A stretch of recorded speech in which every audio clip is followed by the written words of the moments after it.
Hi guys, it's Blackie, and if it's Friday, it's Down and Dirty Woodscraft.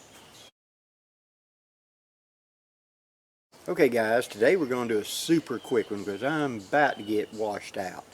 We've just had shower after shower and I'm running out here in a little break right between them.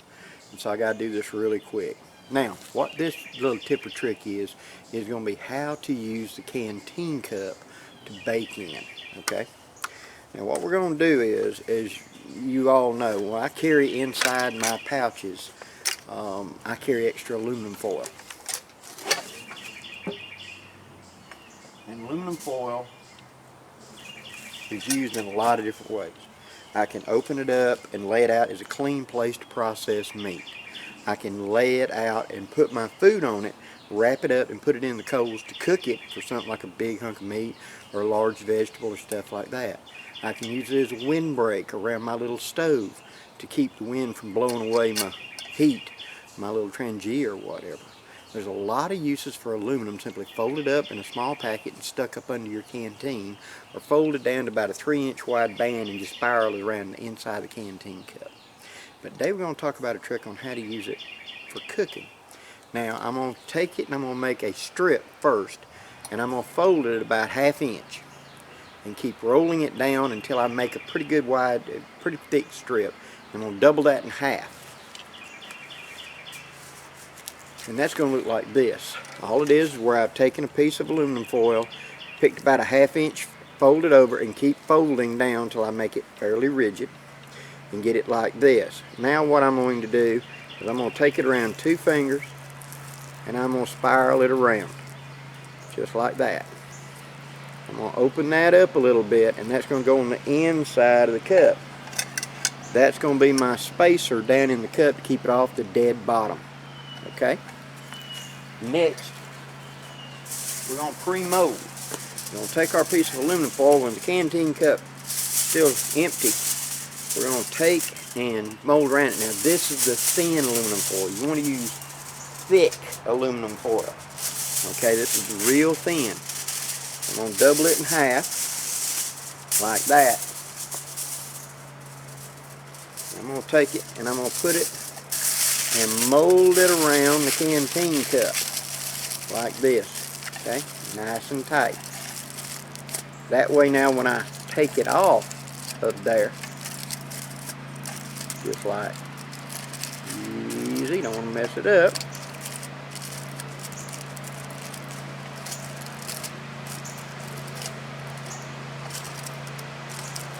Excuse the tractor going by, it's spring planting. Out here on this county road, everybody's got their idea of what they're supposed to be doing today.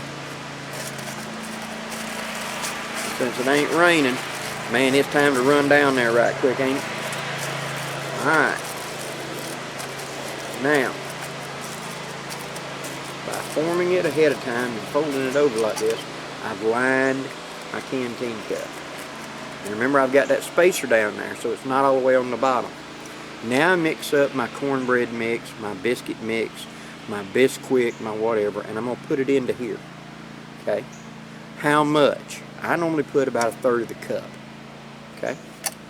Now I can put up my handle, which, as we have talked about in the past, is bent, so it's difficult to put it in there. Now I'd put a piece of aluminum across the top and fold it down. Okay?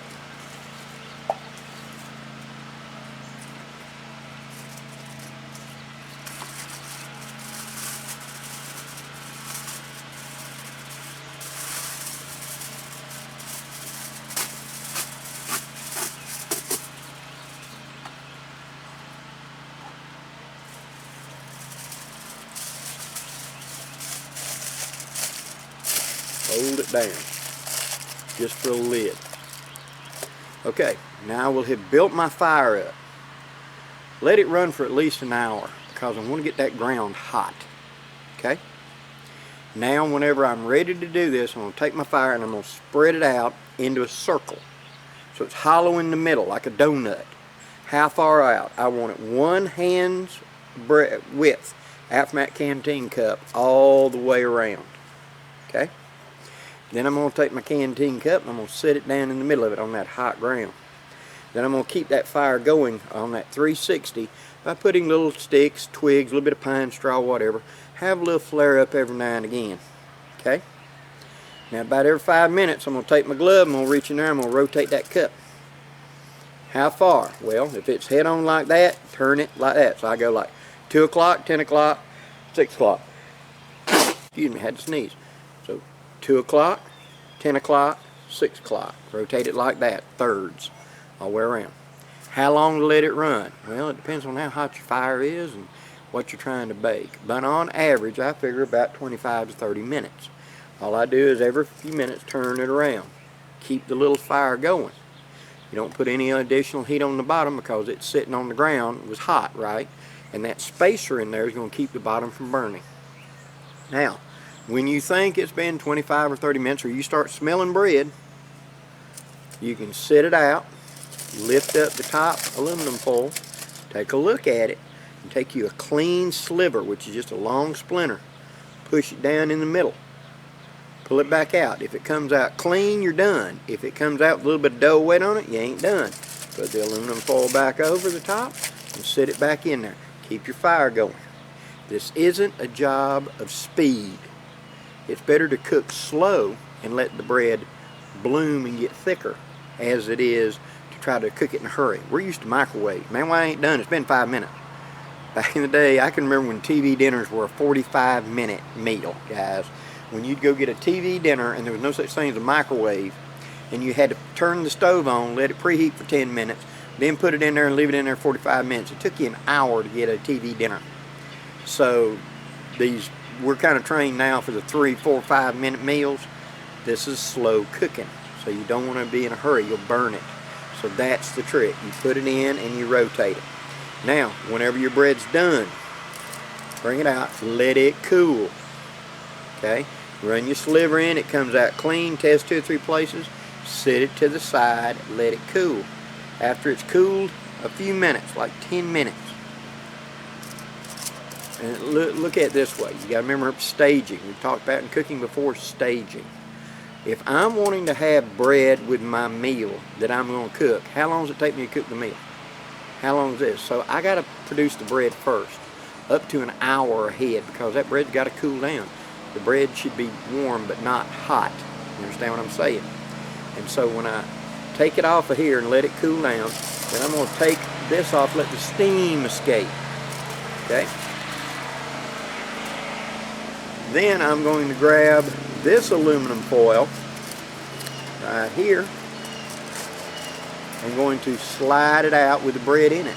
My Canteen cup's clean, ain't it?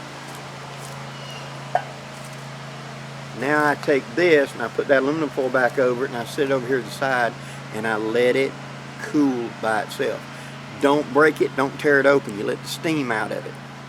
Because what happened is the steam pressure inside of it, the heat of being cooked, has caused it to puff up and get big.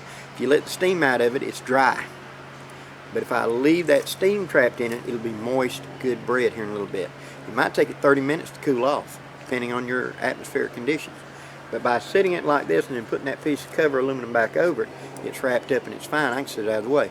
Now I can cook the rest of my meal, some sort of beef stew or whatever that I want with this, in that little bitty pot, right? And so this keeps my food clean and keeps my pot clean. I can do this trick yet again of taking aluminum foil and lining that and cook my beef stew or whatever in here, can I? When I get done, I slide the aluminum foil out. I got a clean pot. I can eat it directly out of this. Eat it out of this while it's in the cup, pull it out, tote it out. Real simple. Hope you enjoyed this, guys. Please leave any questions or comments below. There'll be more videos on the way coming up. And thank you so much for supporting my channel. Till next time, I'm Blackie, wishing you safe journeys. Have a great day, guys.